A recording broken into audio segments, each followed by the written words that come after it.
Welcome to my channel hello Madanapalle. ముందుగా అందరికీ నమస్తే. ఇక ఈరోజు డేట్ చూసుకుంటే 18వ తేదీ ఆగస్టు నెల 2025వ సంవత్సరం. మనమైతే ఈ వీడియోలో ఈరోజు జరిగిన అన్ని మార్కెట్ల టమాటా ధరలు ఎలా ఉన్నాయో ఈ వీడియోలో తెలుసుకుందాం. ముందుగా అనంతపురంలో 300 నుంచి 650 రూపాయల వరకు ధరలు పలికాయి. 300 రూపీస్ టు 650 రూపీస్. కలికిరి 300 నుంచి 600 రూపాయలు. 300 రూపీస్ టు 600 రూపీస్.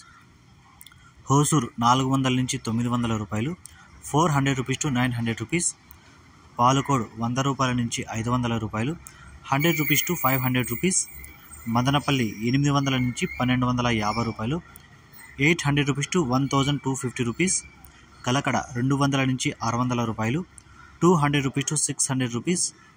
కోలార్ 350 రూపాయల నుంచి 700 రూపాయలు. 350 రూపీస్ టు 700 రూపీస్. చింతామణి 300 నుంచి 670 రూపాయలు. 300 రూపీస్ టు 670 రూపీస్. వడ్డిపల్లి 300 నుంచి 700 రూపాయలు. 300 రూపీస్ టు 700 రూపీస్. వీకోట 200 నుంచి 700 రూపాయలు. 200 రూపీస్ టు 700 రూపీస్. పలంనేరు 100 రూపాయల నుంచి 600 రూపాయలు. 100 రూపీస్ టు 600 రూపీస్. ఇది ఈరోజు జరిగిన అన్ని మార్కెట్ల టమాటా ధరలు. ఈ ఇన్ఫర్మేషన్ మీకు నచ్చితే లైక్ చేయండి, షేర్ చేయండి, ప్లీజ్ సబ్స్క్రైబ్.